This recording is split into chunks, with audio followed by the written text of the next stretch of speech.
What's going on, everyone? Welcome back to another episode of the JT Sports Podcast. I'm your host, JT. Monday Night Football is in the books. The Ravens take down the Chargers 30-23. They improved to 8-4 on the year.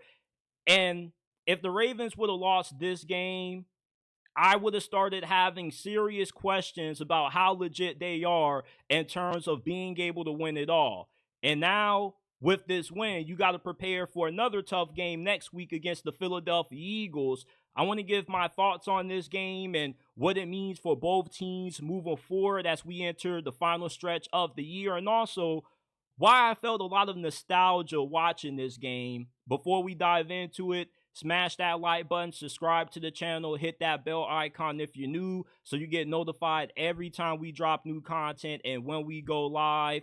Remember that you can find us on all podcasting platforms: Apple, Spotify, Amazon, wherever you get your podcast from. The JT Sports Podcast is available. The link is down in the description down below. And let's dive into it.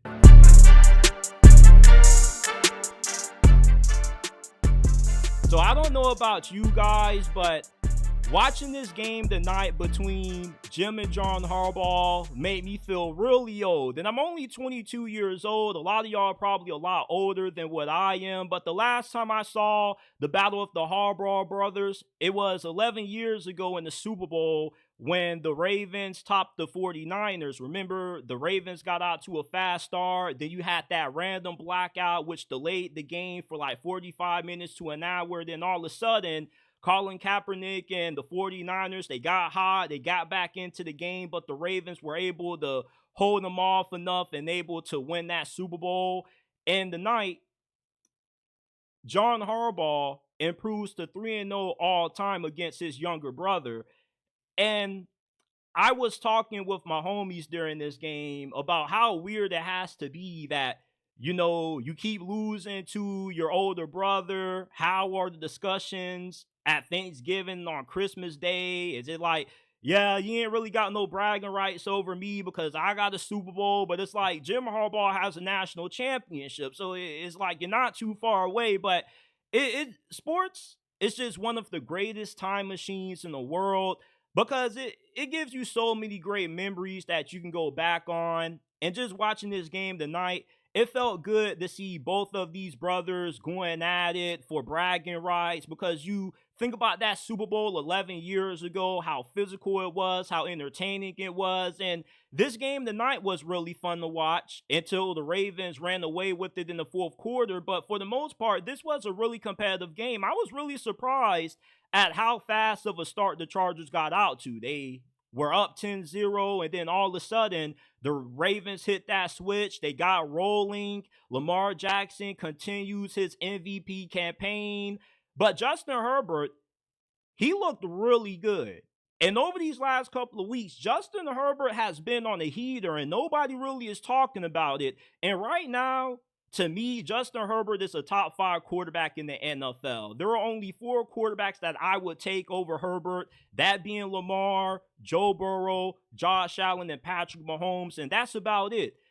And Jim Harbaugh does have a lot of love for Herbert, but I don't really think it's glazing. I really think that Jim Harbaugh sees something special in Justin Herbert. And for Justin Herbert to be as good as what he has been these last couple of seasons, despite having to overcome 3 head coaching changes, is a testament to how good of a quarterback this guy truly is. Most quarterbacks that have had to endure the amount of coaching staff changes that Justin Herbert has normally end up being bust. Remember Jameis Winston, all of the different head coaches he had down there in Tampa Bay. Same thing with Marcus Mariota, having a new offensive coordinator damn near every single season.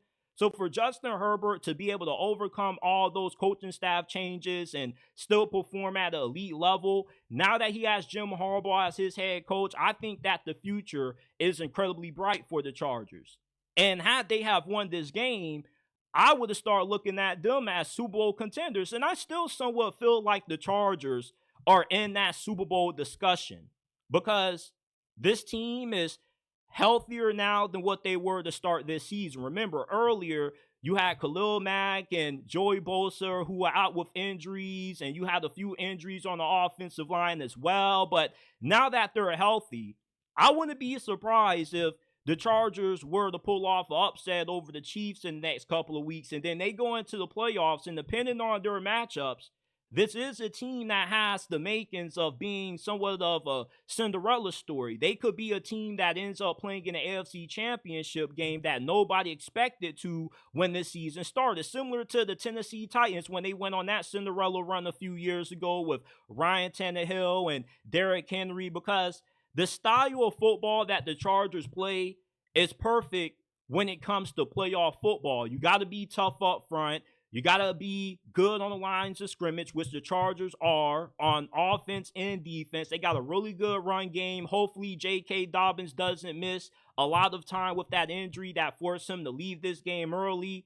And you got a really good quarterback in Justin Herbert. So even though the Chargers lost this game, I still wouldn't count them out in terms of being able to make some noise in the postseason. But for the Ravens tonight, they once again showed why they're in the running to take down Mahomes and the Chiefs. Everybody's looking at the Buffalo Bills, but we tend to overlook how the Ravens destroyed Buffalo early during this season. And I really believe that this is the year that if Lamar's ever going to be able to get over the hump, this is the year to do so, because this offense is downright scary. When Derrick Henry is rolling and Lamar Jackson is in his groove, nobody really wants to play the Ravens, and I don't think anybody would want to see the Ravens. If anything, if there's any team in the NFC that has the ability to pick their Super Bowl opponent, you either want the Chiefs or the Bills, because Lamar Jackson is just on a different level than everybody else right now. And I think that he's been the best quarterback in the league this year. I know a lot of y'all disagree with that, but based off how consistent Lamar has been and some of the performances that he has put on display, like he had 3 touchdowns tonight. 2 through the air, 1 on the ground. He got out to a slow start, but once he got going, this offense was a spark plug. And you already have to worry about how dynamic Lamar is as a runner. And now you add the threat of Derrick Henry, but you also have Justice Hill as well. This offensive line has improved, and their defense has somewhat improved over these last couple of weeks as well.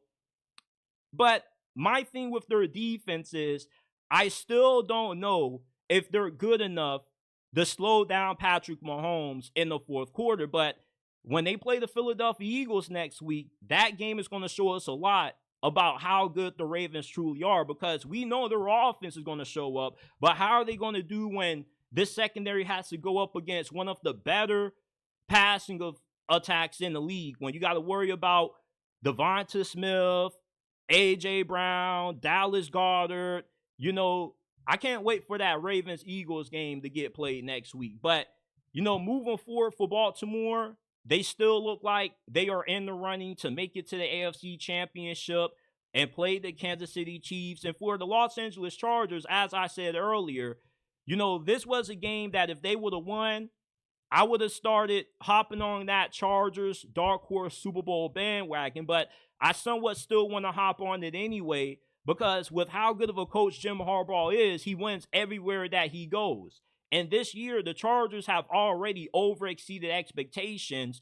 There were some people in the media who felt this would be a playoff team. Some people felt like they didn't have enough pieces at their skill position to make a playoff run. But however, they are 7-4. They still have a lot of space between them and the teams on the outside looking in to get a playoff spot. And they play the Falcons next week, which the Falcons suck against teams with a winning record. So I expect the Chargers to get back on track and probably finish this season off with somewhere around 10 to 11 wins. And depending on their matchup in the playoffs, if I'm Kansas City, the last team I want to see if I don't get a first round bye are the Chargers. You never want to play a team that you already have seen twice during the regular season that you share a division with, because they know your tendencies better than anybody else. And same thing goes for the Ravens. You don't really want to see the Steelers in the postseason, although I still would like the Ravens to win if the Steelers were to face off against them in the first round of the playoffs. But, tonight, this was a really fun game to watch for the most part. although the Ravens kind of somewhat made it a little bit of a no contest in the end, this was a really good football game. And, sports is one of the greatest time machines in the world outside of music, because you see those two brothers on the sidelines, and it just brings back so many great memories that I have from my youth when I first got into the game of football. I first became a fan of the league, and Jim Harbaugh has always been one of my favorite football coaches. Outside of him and Mike Leach, there really isn't anybody who is close to them in my eyes in terms of my all-time favorites. And I love Jim Harbaugh because this dude just has a infectious energy, that he really cares for his players. He's a little bit weird and quirky, but that's what I love about him, because the best coaches are the ones that are outside of the box. They're not like any other coach. They have a unique personality. And he's gotten the most out of this Chargers football team for a squad that had so many cap issues during the offseason, where they have to get rid of guys like Keenan Allen, and you're just looking at the roster from a paper standpoint, and it doesn't look like a playoff team. But Jim Harbaugh is the prime example of why you can't judge a team by their roster on paper. Jim Harbaugh is the epitome of what it means to be an elite head coach. You can win and get the most out of anybody that you have on that roster. If you were to rank every team's roster from best to worst, the Ravens probably would be top 5. The Chargers would probably be somewhere in the 20s. But with how good of a coaching staff that Jim Harbaugh has assembled, and the mentality that he has instilled in this franchise, it's helped this team over exceed expectations.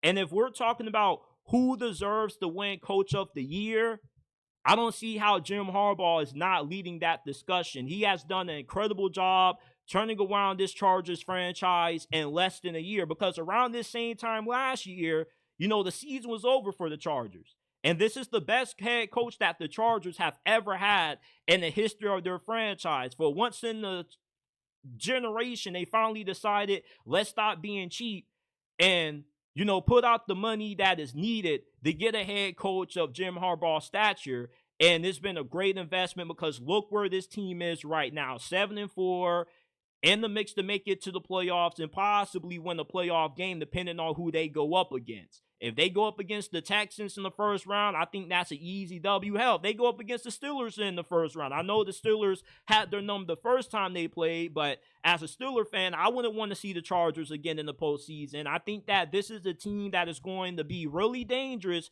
come playoff time. But these are my thoughts on the Ravens' 30-23 win over the Los Angeles Chargers.